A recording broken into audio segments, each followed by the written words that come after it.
Those, if it's even on, those are at home, you've missed out on a great meal tonight. I just wanted to just call us to order and issue that welcome. And just a couple of announcements, housekeeping announcements. One is I want to mention that Palmetto Girls Sing is going to sing on Monday evening in our sanctuary, and that'll be at 6 o'clock, $5 at the door. So come and support the Palmetto Girls, which is a wonderful treat, and we're great to have Amy here with us tonight. Thank you. I'll also mention that on Sunday, May the 29th, from 3 to 4, that there will be Memorial Day programs at the Veterans Place across the way. Any other announcements? Linda?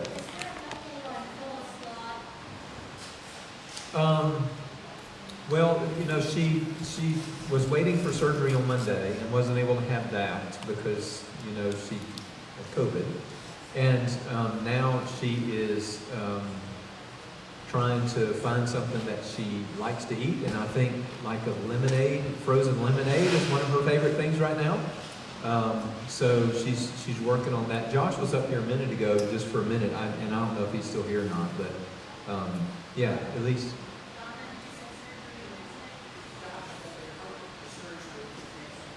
Next Wednesday, surgery. Okay, that's a new update. I haven't even heard that. So maybe next Wednesday, if all else works well. Thank you. Okay, so May is Mental Health Awareness Month, and that is an important issue that we need to, as a country and a community, address very seriously, with the many mental health issues that our world's facing. And so what we wanted to do is we wanted to spend the next 3 Wednesday nights talking about some different aspects of mental health.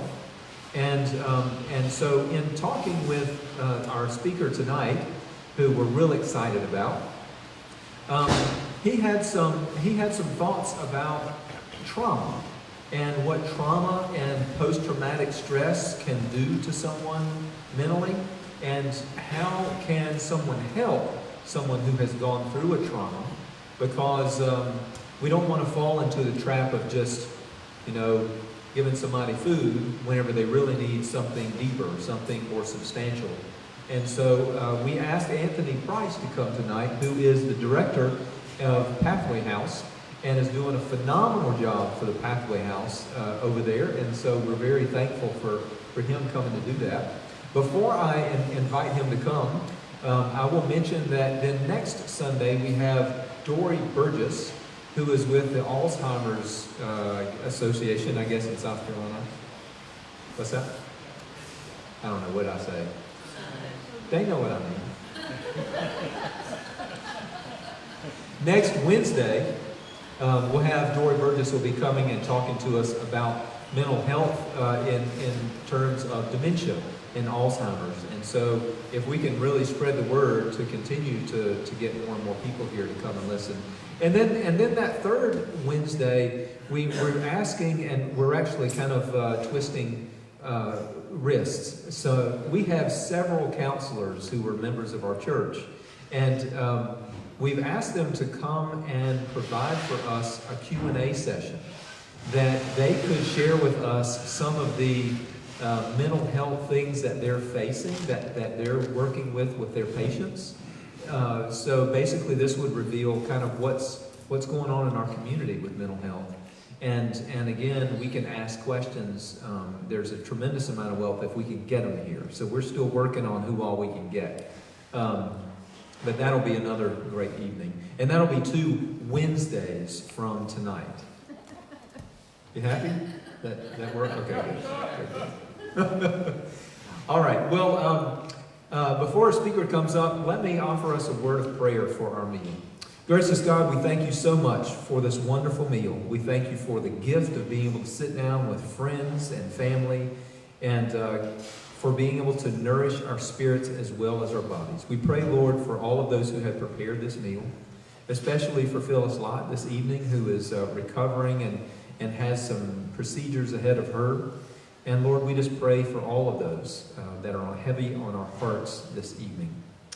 As we welcome our speaker this evening, God, may you empower him to speak your word and inform us of how we can be better ministers of your gospel.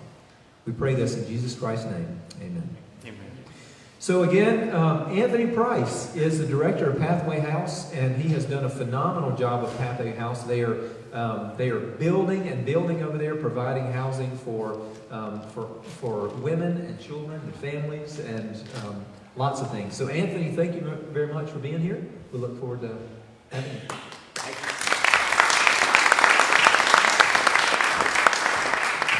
All right, now I will just tell you that I don't stand still while I do PowerPoint, so if you can't hear me, put your hand up and I'll move back over here, but I'm betting you can probably hear me. And so I'm really glad y'all fed me dinner tonight, because Kyle emailed me and said, hey, could you come talk about trauma? And I said, well, sure. And he said, oh, by the way, it's going to be 30 people. I said, oh, okay. So I got here and he said, oh, by the way, we're going to live stream this too. I said, oh, so it's a good thing y'all fed me dinner. I'm really, okay, I'm just joking. I knew what we were getting into, and I'm glad you had me here, because First Presbyterian is a really important partner in what we're doing, and there are a lot of great things going on over there, but it's not my fault. Okay, I'll always tell you if things go right, it's my staff's fault, and the board will tell you if things go wrong, it's my fault. And that's how we run Pathway House. But it's okay. Actually, God is doing a lot of great things at Pathway House. But one of the things that happened a couple of years ago is we started realizing the connection between trauma and homelessness. And we started getting into the studies and the research, and we figured out that trauma is the root cause of almost all homelessness. It's not addiction, it's not work, and we'll get into that. But let me give you, before I get into this, I was thinking today about where God's taken me to get me here, and I will just tell you that I look back in my life and I realize God has had me intersecting people with trauma for a really long time. And I've worked with family members that have a traumatic background. I've worked with veterans dealing with combat trauma. I've worked with people dealing with trauma, and in the course of this, I've been blessed to go through a lot of great training courses. And then he brought me in here, and we started realizing what was going on and the power of what's going on. And I want to help you understand how big of a problem this really is, and that we have no idea what's going on all around us, and how it affects people. So let me start out by defining trauma. Okay? Trauma refers to an experience that creates a sense of fear, helplessness, or horror, and overwhelms a person's resources for coping. That "and" is really important. Why can one veteran be right beside another veteran, be engaged in the exact same combat? One of them has PTSD and one of them doesn't. It's because it overwhelms a person's resources for coping, and everybody's different, so everybody's response is different. And so someone may be traumatized by something that you say, well, I don't know why they're traumatized, but to them it was traumatic. And there might be a lot of reasons why. So we have to always understand that it is unique to the individual. But I put this bottom warning up here to remind me, because as I was working back through this information and building this PowerPoint, the reality is there's probably somebody in this room or watching on live stream, probably several people that have had trauma in their life. They may or may not have ever told anybody about it, and they felt like this is a secret that I have to keep because something is wrong with me. And I'm telling you right now, there is nothing wrong with you. You are having a very normal reaction to a very abnormal situation.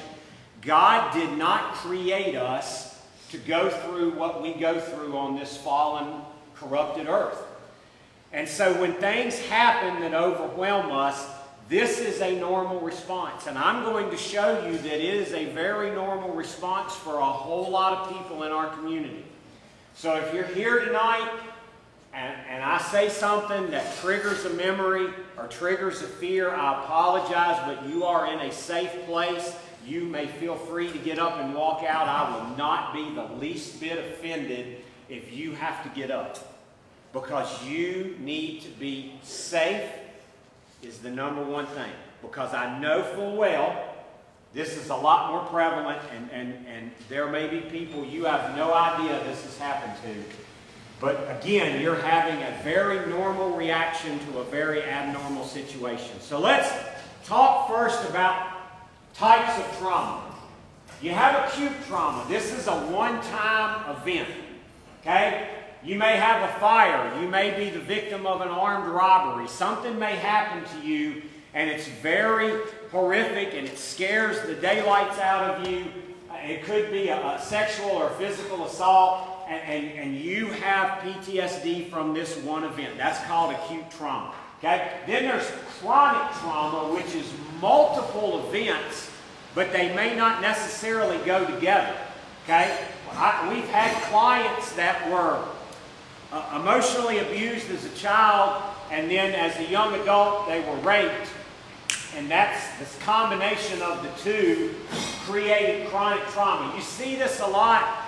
Veterans that have been in extended combat, they see things over and over. Spouses who've lived in domestic violence will have chronic trauma. And then there's what's really, to me, the worst kind is complex trauma.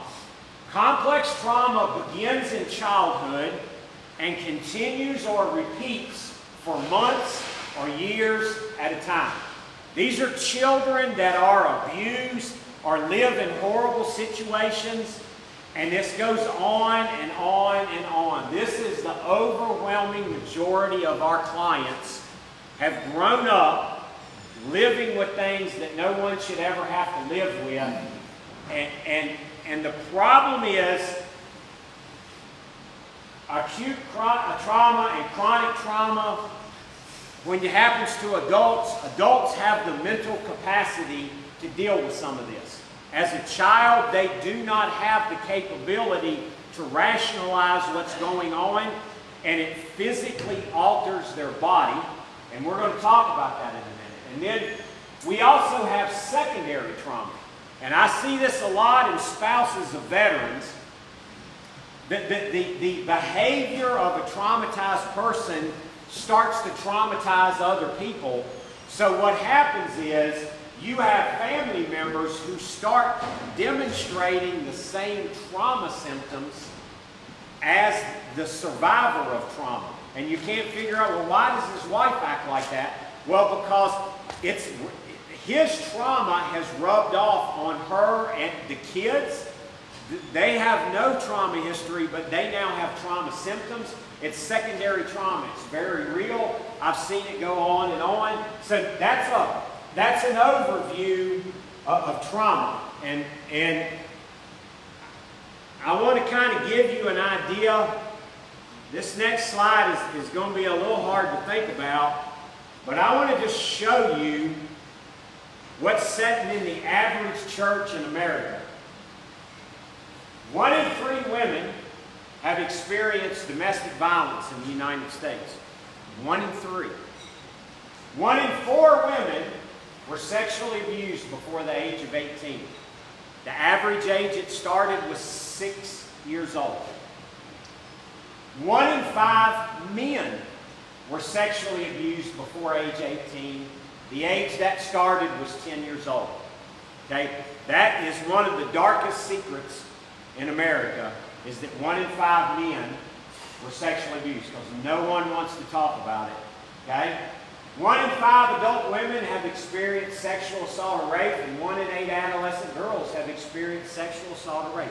Trauma is all around you. And when you start to tune in to what trauma looks like, you see it everywhere.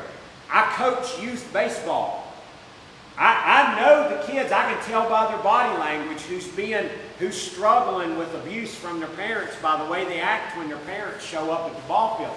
Most people would never notice it, but I see it. And It's just beginning to understand and look around and understand what's happening. So let's take a look at some very specific information. Children's Trust of South Carolina came to Greenwood County, and here's what they tell us about adverse childhood experiences, which is a nice way of saying childhood trauma. Okay? 62% of Greenwood County has reports. Okay, that means they said, I had it, at least one adverse childhood experience. In case you're wondering, if you just take the census numbers, divide that out, 33,981 people in Greenwood County have experienced a childhood trauma. 11,329 have had 4 or more adverse childhood experiences. And when you look at alcoholism and drug abuse and job problems, it's like a stair step. 1 ACE, 2 ACE, 3 ACE, 4 ACE, 5. The more trauma you have, the more problems you have. This is Greenwood County, South Carolina.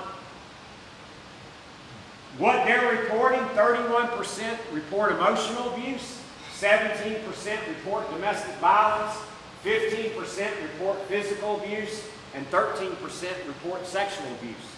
And the list goes on. And you may think that sexual abuse is the worst trauma, but I will tell you there are a lot of studies out there that when they measure the scale of impact, neglect is worse than any other childhood trauma, because the child never has a sense of safety when they live in neglect. If you've ever met anyone that adopted a child from the Soviet bloc, when they used to just shove them all in little orphanages and keep them in there, and the troubles those kids have, all of that adds up. And that's what I want to get across to you today. This is everywhere around you. It is a lot bigger than we ever realized. And so what trauma leads to is this thing called toxic stress. And what happens is when you have a very strong or a repeated or a prolonged episode of trauma, your body's stress management system gets stuck. Okay? It would be like if you took Bill Dixon's nice shiny Corvette and you threw a brick on the gas pedal and jumped out. Okay, it's stuck and it can only do one thing, and the body gets stuck and it dumps all of these hormones, all of these chemicals into their system, and it overloads the human body. And what happens is toxic stress actually physically alters the body. This is not a mental health, oh, I just need a pill, everything will be better. Trauma physically alters your body. Okay, what happens is your brain chemistry changes and it becomes hypersensitive. So things that you say to me, I laugh at, you say it to one of my clients and they get mad and stomp off and leave campus. And you're like, what? I was just joking. And we don't understand why they because everything's hypersensitive. And the part of your brain, the hippocampus, the part that controls your emotions, shrinks. Now, I'm going to show you that in a minute. Your brain actually shrinks and it starts working less effectively, and guess what? It doesn't come back. And this is more profound in children than it is in adults, but they can prove it even in veterans with combat trauma. Your emotional regulator gets messed up and you can't fix it. And then the left and right parts of the brain start having trouble talking to each other. Now, I feel that way sometimes, especially about 4 o'clock in the afternoon at work, like, wait a minute. But this is normal. This is how they live their life every day. And we also know that toxic stress harms the nervous system, the endocrine system, the immune system. If you look at adverse childhood experiences, they are linked to every chronic illness out there. This chemical reaction, did you know trauma can actually make your immune system attack itself? Your immune system starts to attack your body because of all that reaction. And here's the one we were talking about at the table that I had relearned something I had forgotten. Toxic stress physically alters the structure of your DNA. Your DNA becomes corrupted because of trauma, and then you pass that corrupted DNA. You know, the Bible talks about a generational curse. You're passing corrupted DNA on all of this, and most of our people, this is life for 62% of our people. So if I have this toxic stress, what does it look like? What are the symptoms that I need to be looking for? Well, and I told you, there's a little scan. There's a healthy brain, and there's a brain after toxic stress. Okay? What happens to our brain? Well, we start to have attention problems. We start to have poor memory. We start having poor decision making. People always get frustrated. Well, you know, you had your client down there and they were doing really good and they were about to get a job, and then all of a sudden they just went off and got drunk. Well, I mean, what were they thinking? Well, they weren't thinking. Okay, they have horrible decision making skills. And so our answer often is to yell at them, which is just more trauma. Okay? And they have problems with planning, organizing, and sequencing information. When you talk to a client that's had very severe complex trauma, they talk about when I was 12, and then when I was 19, and then my mom said this, and one time my friend and I were going down the road, oh yeah, when I was 12, and you're like, are you trying to evade my question? No. See, your brain, if something is very painful, your brain protects itself by breaking that memory apart and hiding it in different parts in the brain, so it doesn't have to think about it. And so the brain learns to separate stuff, and then everything else you learn separates stuff. And see, this starts to become a real problem. Think about if you're an employer and your employee can't plan, organize, or sequence information. Now, I was going back through this morning, and I said, you know what, I'm going to go pull out my employee list. And I went through and counted. 76% of my staff have a trauma background. 76% that I know of. So the ones that I don't know of might have one, and they've just never shared it with us. But 76% of my staff have a trauma background. And I will tell you right now, planning, organizing, and sequencing information for some of my staff is a severe challenge. They carry around notebooks and pads and everything else trying to keep stuff straight. I see it in our clients. They have trouble learning new things. Well, we're going to send you over here to Piedmont Tech and get you in this class, and then they can't pass. They have trouble recalling old information. We at first, when I got there, we thought, well, that guy's lying to us. He's not telling us the whole story. He couldn't remember the whole story. Okay? They have anxiety. If you had all that going on, you couldn't keep up with information, and information's everywhere, you'd have anxiety too. It's stressful. And impulsive behavior, we see that. But see, we want to know what's going on in Greenwood. Why do we have all this violent crime? Because 62% of our kids are experiencing childhood trauma, and we wonder why they have impulsive behavior, because they have childhood trauma. Their confusion, they have unexplained pain. I have a family member who grew up being physically and emotionally abused, and they struggle all the time. Been to the hospital, been to the doctors with all this pain, and the doctor's like, we can't even find anything. But their immune system is attacking their body, and they don't know.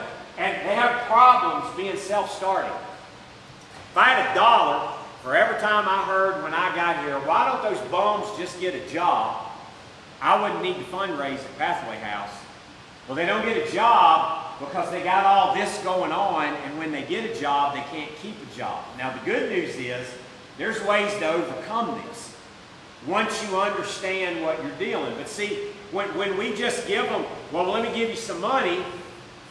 It's like when I was in the Army and you break your ankle and the medic would hand you 2 800 milligram ibuprofens and say, well, we'll see you tomorrow. Doc, I got my broken leg. You'll be all right here. Take these. Okay? That's what we do a lot of times with these people. We just treat the symptoms and we never get it. And so we start to make them comfortable in their dysfunction. That's why we tell people, don't give the homeless money. You're making them comfortable so they don't have to come in and get help, because this is what we need to do. So what does it look like to them? Well, here's what it looks like to them. Fear is the core of trauma. They are afraid of everything. You would be too if you lived through what they lived through. And it causes them to hide, because you know what they're most afraid of? Is that you're going to find out what happened to them. Because they think that they're a freak. They think there's something wrong with them, and if people knew, no one would talk to them. But what I try to tell them is, look, it's 62% of the population. There's more of you than there are of people that don't have trauma. See that? And so they hide, and trauma brings with it powerlessness, because you can't control it. You have no power over. And if you were a child and you were abused, you have no power.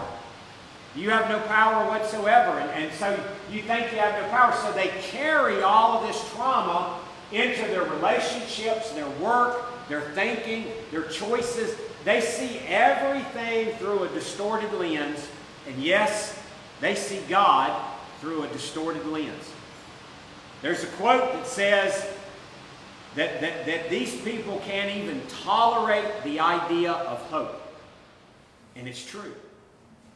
Because hope, how can God be God if this is what I've had a lot of veterans tell me, God can't be real because He would not allow what I saw happen. He wouldn't let that happen.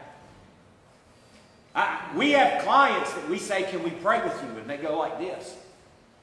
So we've learned to say, well, can we talk to Jesus together? Oh, yeah, okay. Now you think that's dumb in prayer talking? Yeah, it is. But see, it's just a struggle. So here's the formula. If you have difficulty forming healthy and stable relationships, and you add together with that an unstable work history, because most employers aren't going to put up with this, then you have people who are going to struggle with finances, family, jobs, and depression throughout their life. And they don't need a job. They've had 25 jobs. They need help understanding how to cope and how to function in a world where people expect things to happen. That's what's going on in their idea. And then when you get to complex trauma, that ramps up, and you have this term called disassociation.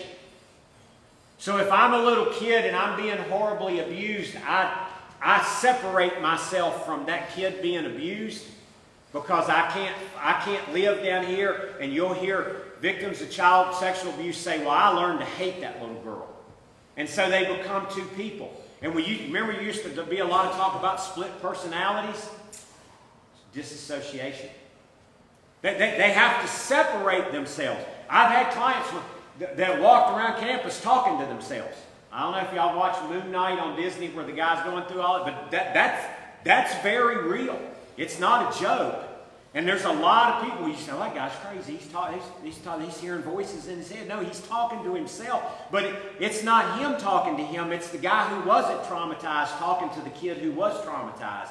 And they talk back and forth to each other because they're not the same. See, they have to separate themselves. That's the only way they can survive something that's unsurvivable, is to separate themselves. And then they have this emotional dysregulation. Once they get mad, they can't turn it off.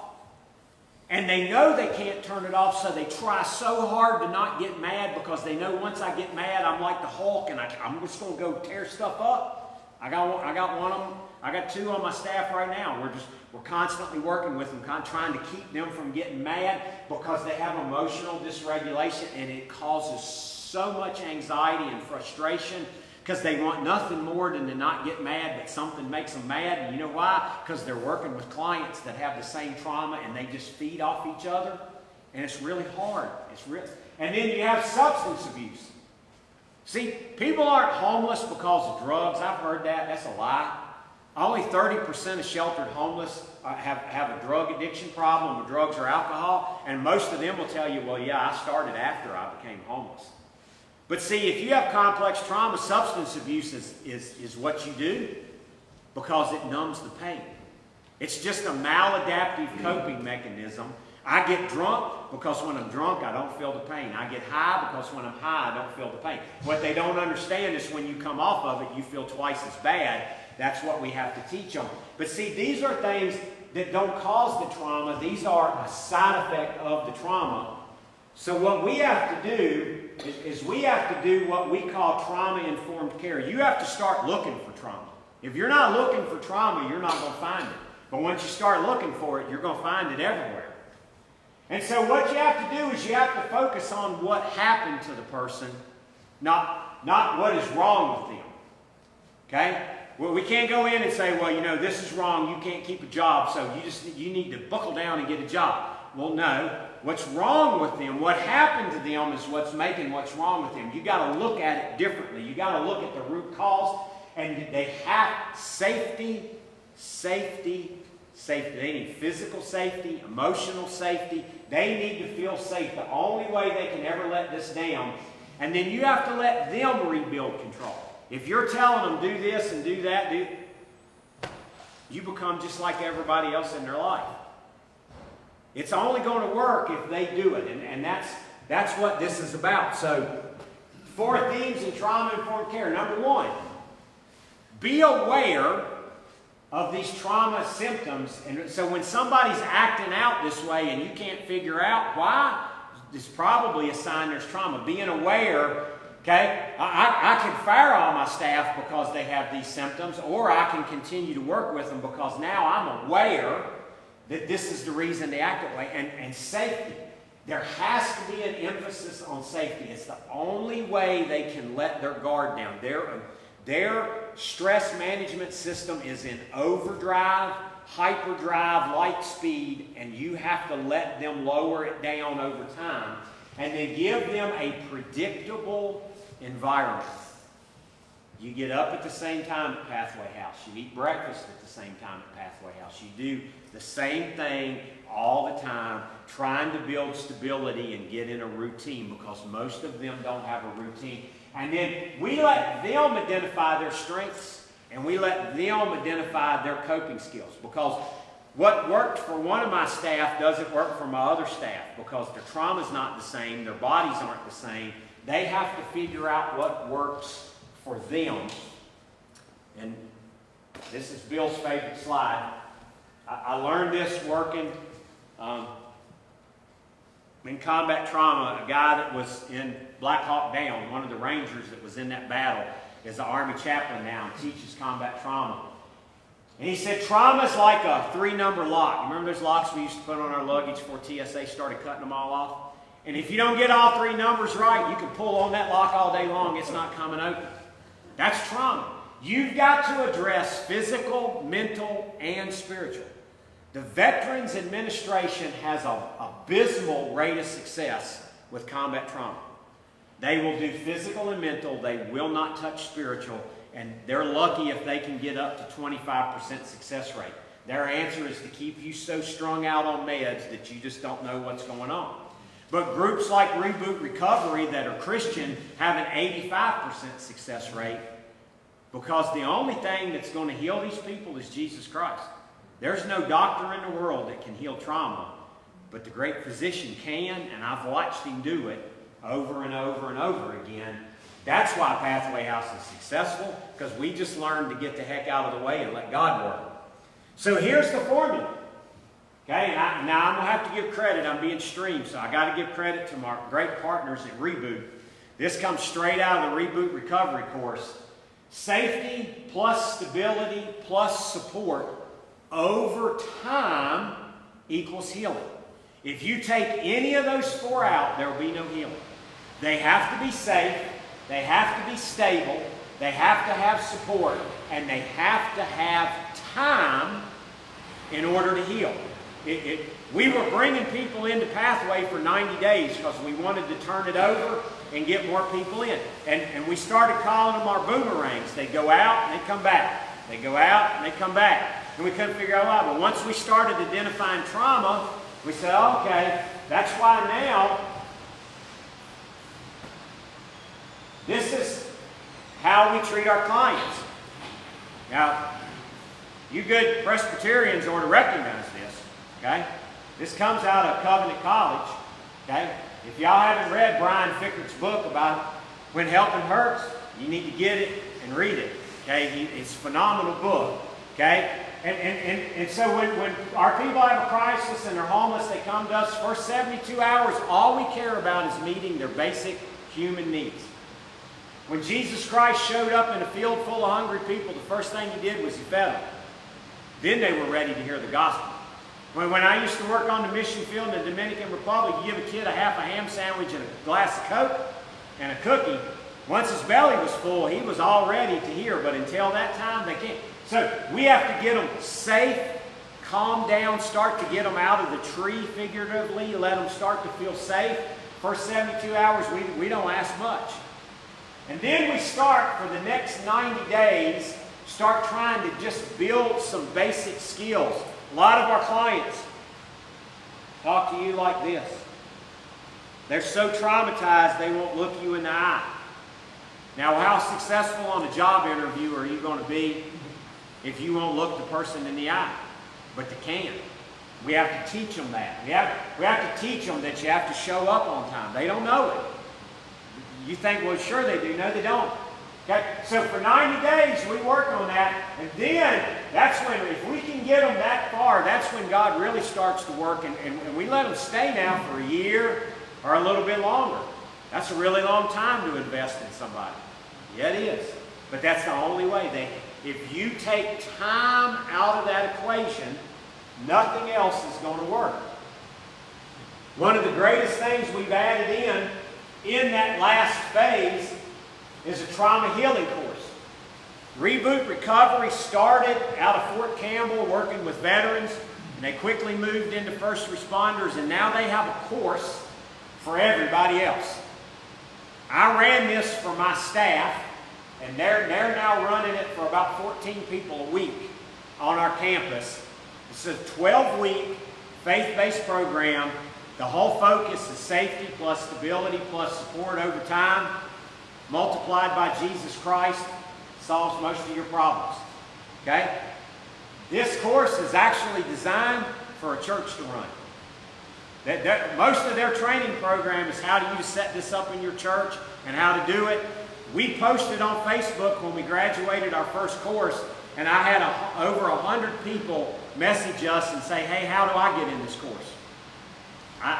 We just can't do it for everybody else. But this is an amazing course that we're using with our clients and all of our staff, and it has made a huge difference in what's going on. So we have to understand that if I'm working with somebody, or I have an employee, or I have a family member that has a traumatic background, you can't say, well, we're going to get back to normal, because there's no way to go back to normal. Your brain is forever changed. Your immune system, central nervous system is forever changed by trauma. You can't go back. But you can establish a new normal. Okay? And I like it. In one of my classes, they talked about metamorphosis. And then I was putting this slide together, and all I could think about was butterfly. And see, the reality is a lot of these people we have are half-dead caterpillars. They've been stepped on. But God can turn that into something. But what they got to have is relationships. And if we're just handing out food, or we're just handing out socks, what kind of relationship do they have? And I would just tell you that if you came by my office every day and handed me $5 at 10 o'clock in the morning, 10 o'clock in the morning, I'd be standing in the driveway waiting on you to come by. Simple, right? Why do we expect it? If I stand, we had a veteran used to stand at Walmart. Y'all seen him. He stood up by the gas station with a sign, homeless veteran, made $300 a day at Walmart. $300 a day. He says enough money to eat 3 meals, get a motel room, enough liquor to drink till I passed out, and I get up the next morning and do it all over again. Till his body just got so tired of being drunk all the time that he came to us for help. He's got a job, an apartment, a car. He's doing great. It can happen But they got to have relationships. They got to have stability. And they've got to learn coping skills. Okay? They've got to learn how to manage what's going on inside of them. There is a way, there's techniques, but they have to develop it. I can't give it to them. They have to figure it out because every trauma victim is different. And they have to have what we call adaptive functioning. They have to learn to adapt. Okay? Yeah, y'all probably heard of the veterans that won't go to fireworks. They've learned, I can't do that. I had a friend of mine that hit an IED while he was in Iraq, and he was talking about coming back down Interstate 40 in North Carolina, and they'd been out picking up trash. You know how they put the bags on the side of the interstate? He said, I was driving down the road going, it's a trash bag, it's a trash bag, it's a trash bag. And he'd get to the bag and he'd swerve to the other lane to go around it, and then he'd stay in that lane and he'd see another, and it's a trash bag, it's a trash bag. Then he'd swerve over to that lane. He said, I could not drive past that trash bag no matter how hard I tried.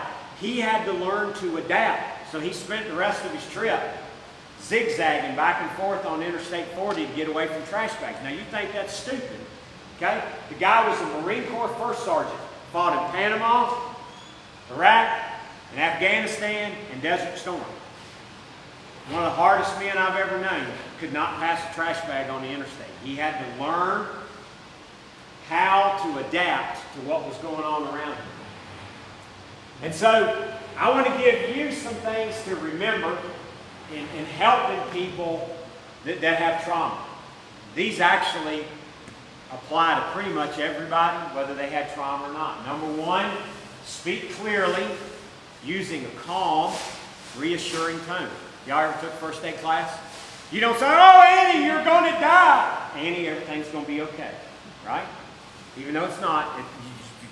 See, when you talk to people, when we start to get irritated, when we've got an employee that's messing up, and we say, Bill, what is wrong with you? You just become, you know what one of my staff told me? When people yell at me, all I hear is my dad. You become my dad, and I'm mad at you because you're my dad. He said, I can't help it. I can't control it. It's much easier. I've learned. Clients will do anything in the world for you. And you know what they tell us? Y'all are the only place that ever treats us nice. We know you care. That's what they say. Be respectful. We respect them for where they are and build relationships. Most of this trauma that children have was in a relationship. It was their parent or somebody they knew that was abusing them. And it's in relationship that healing comes. Okay? Avoid confrontation and arguing. If you start confronting, why were you not at work on time? You know what the number one response of all of my clients is? Run. What is run? Run is how we survive. Okay? When things go bad as a kid, what do you do? Run away, run away, run. That's what they do. They run. They just run. Model calmness. I tell my staff all the time, if you can't control yourself, you can't control anybody else. I learned that as a police officer. If you can't control you, you can't control anybody else. If you've lost control, you've lost the whole situation. Here's a really good one. Show, not tell, if at all possible. Show, not tell. If I have trouble sequencing information and you tell me, go down here, take the second left, take the third right, go by Old Man Brown's farm, and hang a left, I'm lost. Okay? They're going to go down here. All right, they're going to go right down. We'll go down here. Now, did he say right or left? And that's as far as they're going to get. And we come back and we go, well, why didn't you finish this? Well, I couldn't remember what you said. Well, it was simple. I just told you to do this, this, and this. You know what? If you show them how to do it, it starts to become visual, and they start to connect it together, and it works so much better. Be specific and limit your instructions. You know what works really good? Okay, what I want you to do first is I want you to set this cup on the table. Let me know when you have your cup full of water and on the table. Okay, hey, good job, really good job. Okay, the next thing I want you to do is sit down in this chair right here. Okay, all right, we're doing good. Now, I know that sounds dumb, but if I can't sequence information, okay, and you can do it in a way that helps people out, okay, break down information into smaller parts, okay, they're not going to get it, okay. I have one advantage Kyle doesn't have when I do my Sunday morning service. I am, from beginning to end, everything is 45 minutes total.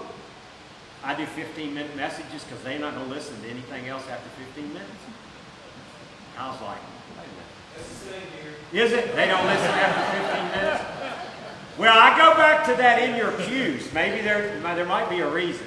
So, and then provide tools. You know what? If I have a staff member that has to write everything down, I'm going to buy some notebooks. I'm going to buy some planners and some organizers and give them a tip. Show them how to use their phone to set reminders on their phone that, you know what, 2 o'clock today, you got to take your meds. Okay? See, those are all things. And I'm telling you, be very careful about your verbal and your nonverbal communication that they agree.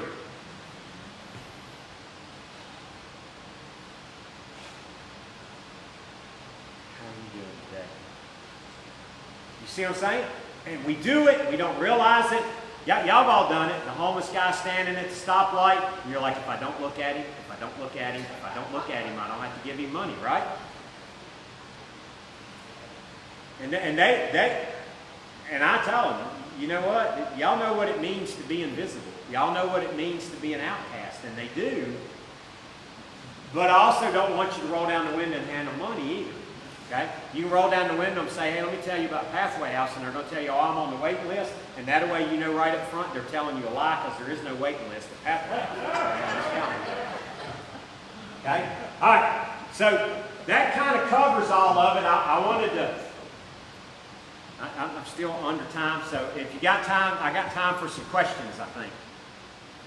Yes, ma'am.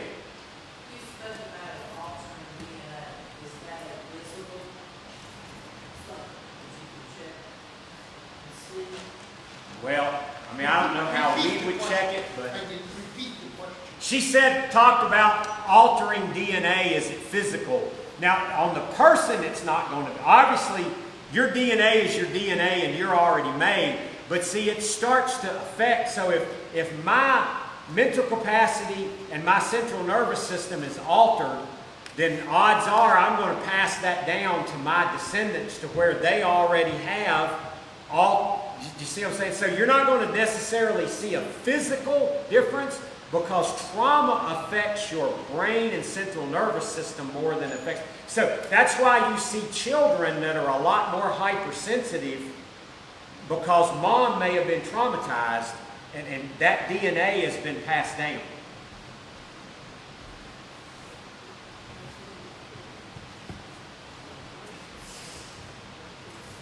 Well, I either did a really good job or I went past the 15 minutes and they're not listening anymore. I'm not. Yes, ma'am. Tell about the success with people work. The success with people. She wanted me to tell about the success. You can tell that's one of my great supporters, in case y'all didn't know. Okay, and she's always been on our side about the success with getting people to work. And we get about. Well, let me start this way. 86% of the people that come to us are unemployed when they get there. Okay, that's I ran our numbers for last year. 86% of the people that come to us are unemployed. We get somewhere between 105 to 110 people jobs in Greenwood County every year. But that's a process that you have to walk through because they have to learn coping skills and job skills.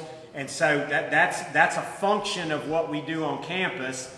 Is because we're starting to give them that stability that they need to overcome homelessness permanently. Because homelessness is caused by trauma. Until they can have adaptive functioning, they can never get out of being homeless. And having a job, obviously, is kind of important around here, especially the way inflation's going right now.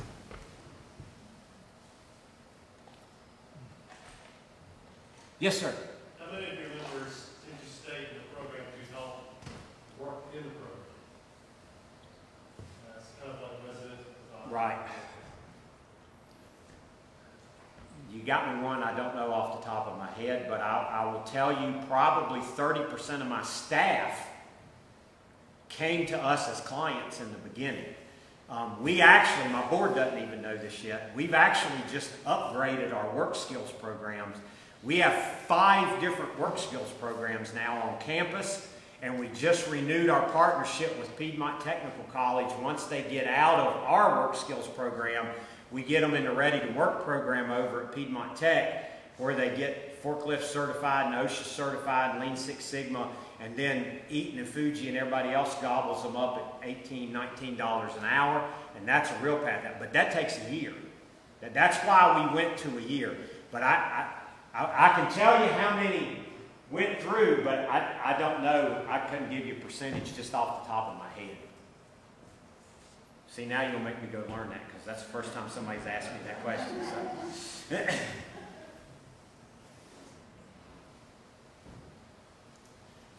Anything else?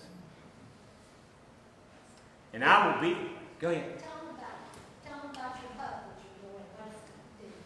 Well, what we're adding, and what this church is helping us with in a big way, is we're adding, the biggest problem we have is homeless families. Greenwood County has more than 600 homeless children just in Greenwood County. Now, when Dr. Parham and them started Pathway House, they started it for Greenwood, but since I've been here, I figured out we're it for 7 counties. There is no one else in the Lakelands region. So if you multiply that out, you look at the numbers, there's 2,500 homeless children in the Lakelands region. And those children are going through horrible trauma. There's some, I mean, 1 in 3 are like, 75% of homeless children have developmental delays by age 5. They're behind before they even get to school, and they'll never catch up because of the trauma. And I could tell horrible stories, but I don't want to, of what's going on with their kids. We were turning away so many mothers with children, and there's nowhere else for them to go. So we've been working really hard trying to get Pathway Village open, and we have fathers with children. We've got fathers with children sleeping in tents because there's nowhere in the whole upstate of South Carolina for them to go. And so Pathway Village, the cottages are for our families, and then we're building the hub building, which is a dining facility, and it'll be the activity center. There's a laundromat. That's going to be the hub of our whole campus, because we'll actually have a commercial kitchen to feed our clients. We've been trying to feed clients 35 men out of a home kitchen, because the old fellowship hall at the church was basically the same as what's in your house. And so we're going to increase the number of beds on our campus by 123%, but we're increasing the number of family beds by 688%. We're going to have more families than we are men on our campus very soon. And we have no idea what kind of trouble we're going to run. We don't know. There are only 2 places in the country that are doing what we're doing with the families and the trauma-informed care. It's us and Austin, Texas. That's it. Because we're in a national network of rescue missions. And I talked to the executive director. He said, you're it. You and Austin, Texas are the only ones doing trauma and cottages put together. And so we're kind of excited, but I can't fly somewhere and say, hey, let me see what you're doing. So we're going to learn this. So we would appreciate lots of prayer, because they always told me in the military, you don't know what you don't know till somebody tells you you don't know it. And I'm telling you right now, there's a lot of things I don't know, and I'm about to get a crash course in it really soon, I'm afraid. But you know what? We understand God's in charge of our campus. And I just am fortunate to be able to show up to work and watch Him work every day. We don't count it because it's God's work, not mine, but I can't even begin to tell you how many people we get to see give their life to Christ while they're on our campus. It's actually pretty amazing. And I've gotten the privilege in the past 6 months to do 2 baby dedications. Never done them before. So we actually baptized 2 sisters and dedicated the youngest child, who's only 4, all in the same day. So it's kind of neat to see what God's doing. Yes, sir. Those 2, most of the folks in here know that I don't live in Reboot County, I live in Lawrence. And that's where most of our work history is.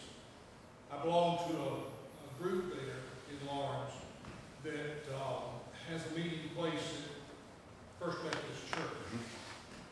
First Baptist Church is part of a group of 7 churches that host what they call Family Promise. And they keep families there, they feed them, and it sort of rotates around. This is the sort of thing that Anthony's talking about.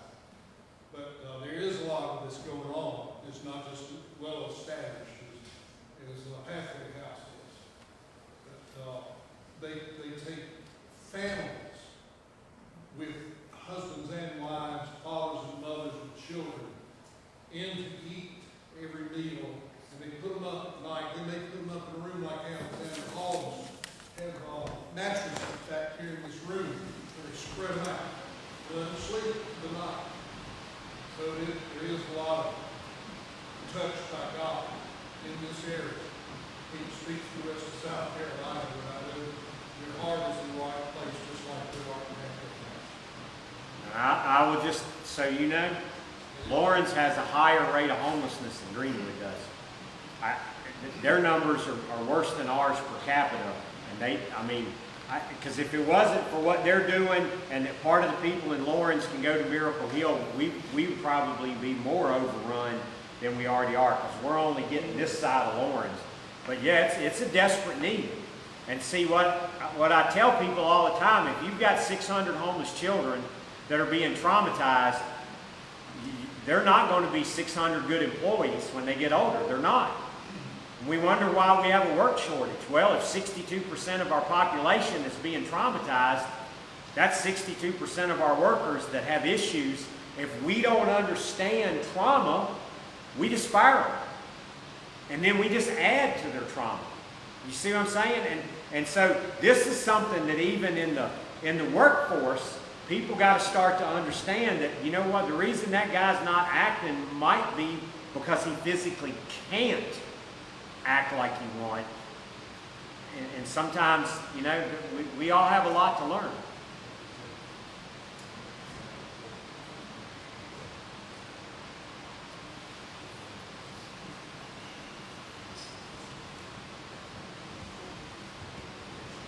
Okay, now it's time for our message. That was our call to worship. As you know, Anthony is, as you can tell, Anthony's just a brilliant leader, and we really appreciate him coming tonight. I know that he's given us lots of materials.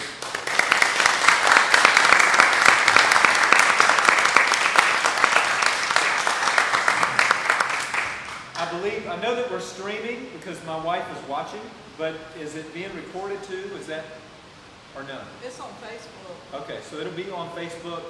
So encourage people to come back and watch this. This material is spectacular.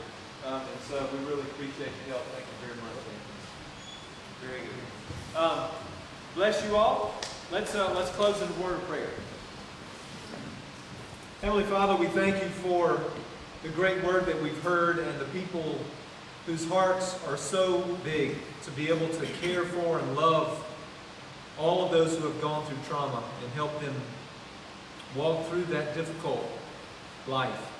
God, we pray that you be in all of those who are serving them, be with us as we attempt to serve, and be with all of those who have been through trauma. We thank you for that in Jesus Christ's name. Amen. Thank you.